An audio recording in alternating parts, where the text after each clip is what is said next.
Most people know how to write formulas in Excel, but do you know there's a single key that can save you hundreds of clicks when copying formulas across your sheet? It's the F4 key. And once you understand how it works, you'll never type $signs manually again. Imagine this scenario.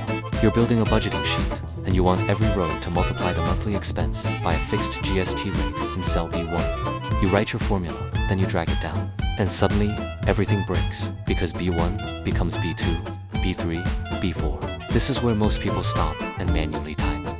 But Excel has a hidden trick.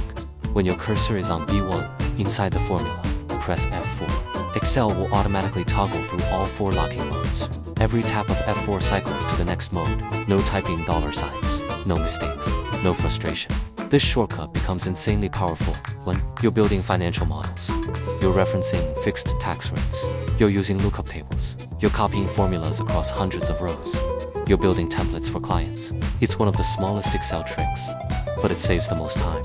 So yes, pressing F4 while editing a formula instantly locks your cell references and toggles through every locking mode automatically. If you found this useful, hit like and follow.